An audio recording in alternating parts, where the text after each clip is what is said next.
మిగతా ఆడవాళ్ళని చెడగొట్టడానికి తయారైంది. నువ్వు చూస్తూ కూర్చుంటే లాభం లేదు కదా. ఆగవే ఆగు, ఎక్కడికి వెళ్తున్నావు? ఆమె స్త్రీలను బాగు చేయడానికి ఒక బడి కట్టింది కదా, అక్కడికే వెళ్తుంది. ఏవే అక్కడికే? అవును, అక్కడికే వెళ్తున్నాను. అంత ఊరు స్త్రీలనే చదివిస్తావా? స్త్రీలు చదువుకుంటే తప్పాయా? ఆడవాళ్ళు వంటింట్లో ఉండాలి, బడిలో కాదు. ఎంత పాపం! స్త్రీలు చదువుకోవడం పాపమా? అవును, మహాపాపం. స్త్రీలు తప్పండి. మీరు గొప్ప పండితులు, ఇలా మాట్లాడకూడదు. మమ్మల్ని ఎదిరించేంత పెద్దదాన్ని అయ్యావా? నేను ఒక సాధారణ స్త్రీని. మీ అంత గొప్ప పండితులు. నేను ఒక ప్రశ్న అడుగుతా, సమాధానం చెప్తారా? మాకే ప్రశ్న చేసినంత శాసన నీకు. తెలియంది తెలుసుకోవడం తప్పు కాదు కదయ్యా. సరే అడుగు.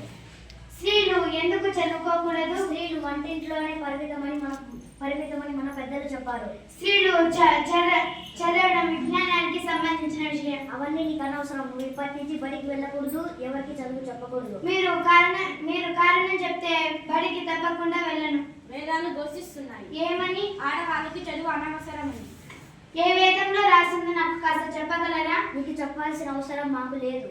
అని వేదంలో రాసి ఉందా?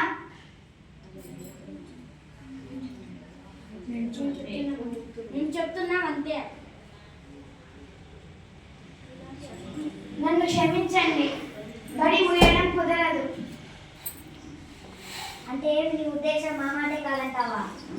మీరు అజ్ఞానంతో మాట్లాడుతున్నప్పుడు అవునని నేను ఎలా చెప్పగలను? మాది అజ్ఞానమా? ఇంత పొగరు నీకు పనికి రాదు. అర్థం లేని మూఢనమ్మకాలతో స్త్రీ స్వేచ్ఛను బంధించడం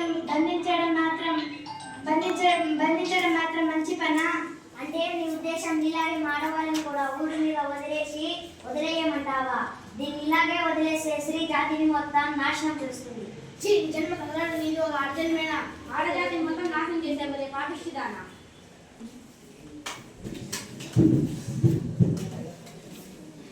ఇంకొకసారి ఇలా చేసావంటే చంపేస్తా, జాగ్రత్త.